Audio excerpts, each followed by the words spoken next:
everyone, it's Emily Graziano, and I'm going to talk about in this video my final Kiss concert in Rosemont, Illinois. Oh my god, I can't believe it happened. First of all, I want to say I will be talking about in future videos Ace Frehley's new song and video / album that will be coming out soon, 10,000 Volt. I will be discussing the cover, the song, well, the cover art, the song, the music video, and probably predictions for the new album in a separate video, just saying.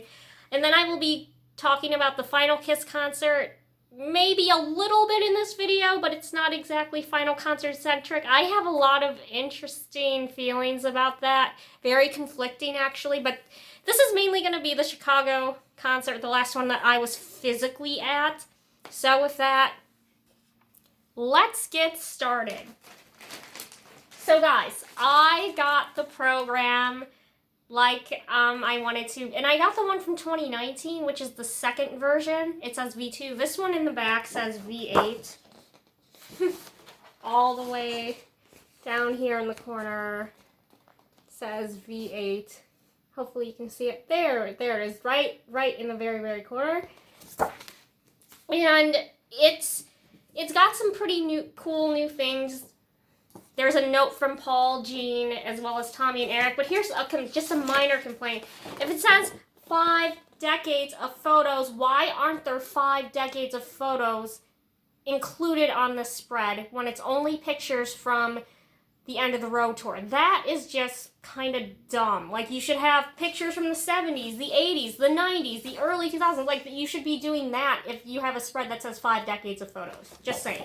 You should. But that's just a minor complaint. And here's the back for anyone who hasn't seen it.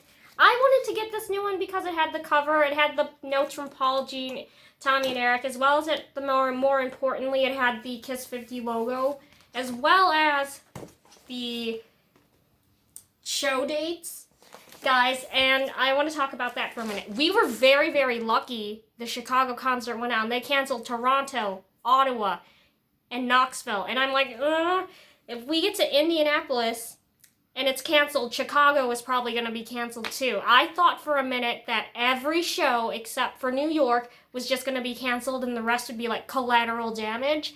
We were very lucky to have had a concert, and I think about it now. Paul, he just seemed very, very grateful to be on stage. I think, honest to God, and maybe this is just me seeing it the way that I saw it, but I think it got to him.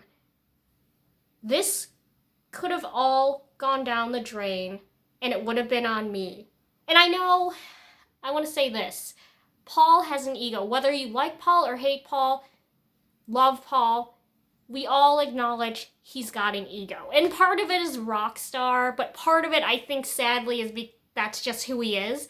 But I think this, being sick like a normal human being, knocked him off of his ego trip a little bit, and it made him realize, oh my god, if this would have all gone down the drain, this would have been all my fault. It wouldn't be like Gene or Eric or Tommy or Doc's fault. It would have been my fault. And I think being on stage in the last few shows, it was just a reminder to him about how easily it could have all fallen apart. Honest to God, that's what I really think. I was very psyched because I got a souvenir bag. It's clear now, but here's the thing. When I was getting the tour book, the guy was just going to give me the tour book, and I'm like, can I have a bag, please? And my mom's like, oh, at least he said please. And I'm like, well, why wouldn't I say please? You have to be polite. So that was just good because I think Kiss fans are the only fans that keep the souvenir bags. Well, that's not true. I'm a Downton Abbey fan, and I'd kept my Downton Abbey exhibition bag. That was really, really cool. Maybe I'll make a video talking about that too, if you want to hear about my time at the Downton Abbey exhibition. Finally, after 5 years of waiting for it to come to the Chicagoland area. Guys, I got confetti, which is labeled. And the thing is, there was this kind of like old guy security guy, and I told my mom, I need to make sure I get confetti. And the old guy security guy is like, what does she want? And my mom's like, she wants confetti. And he's like, well, if you wait 5 minutes, you can get whatever you want. I wanted to say back, sir, if I wait 5 minutes, every piece of confetti is going to be gone and taken up by other fans. But I didn't.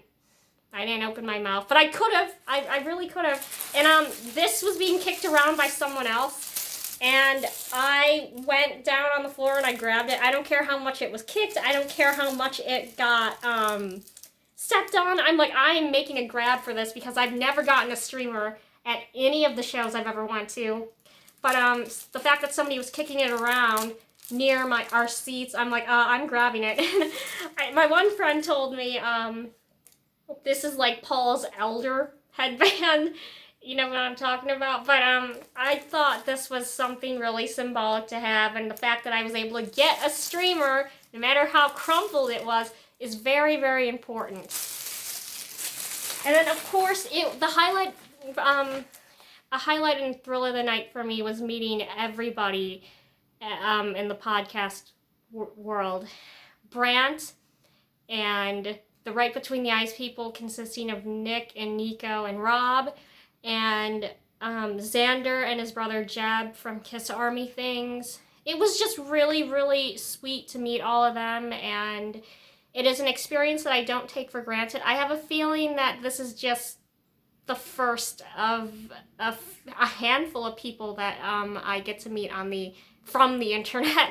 You have to be careful out there. There's some people I certainly wouldn't want to meet, but I just have a feeling that it's only the beginning, and I know in my heart I'm going to meet other people who mean so much to me. So that was very cool. They did give me some buttons.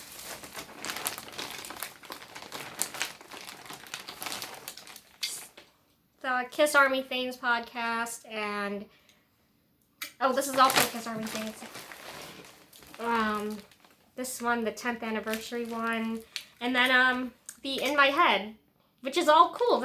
I think my mom, she got a Right Between the Eyes one, as well as one from Brant. But yeah, it was just really, really cute and cool. The buttons were cute, and it was just really cool to meet everybody. It was something that I don't take for granted. My mom and I and her best friend, Sandy, I know she's named Sandy too. They actually met in the late 80s working at White Castle, and they've been friends ever since. They were in each other's weddings. I was in my Aunt Sandy's wedding. She's my honorary aunt. My sister and I were dual flower girls 20 years ago in 2003. We had so much fun together.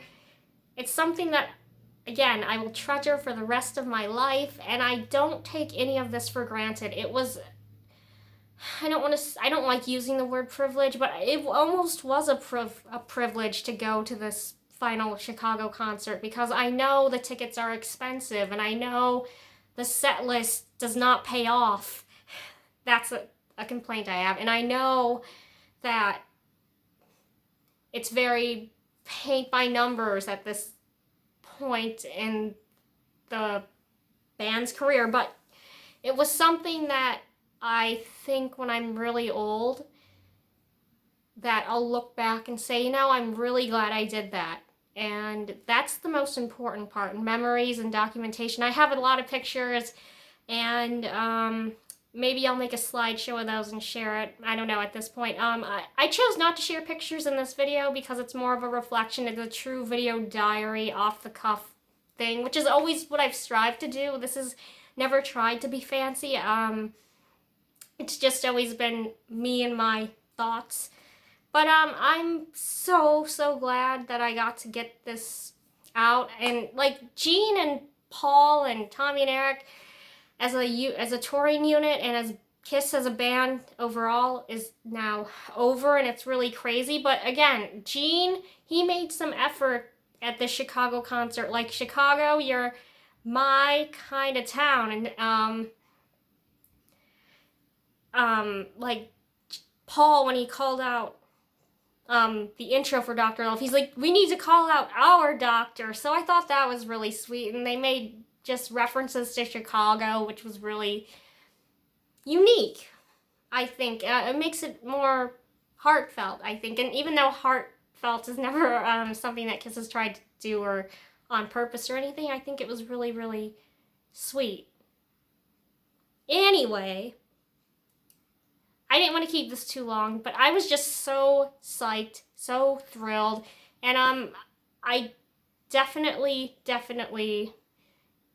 will cherish this concert that I got to go to for the rest of my life. And just one final thing, the announcer guy at the Chicago show, he didn't cut it. I'm sorry, like, it just was weak. It wasn't great. But other than that, I'd say the concert was pretty solid.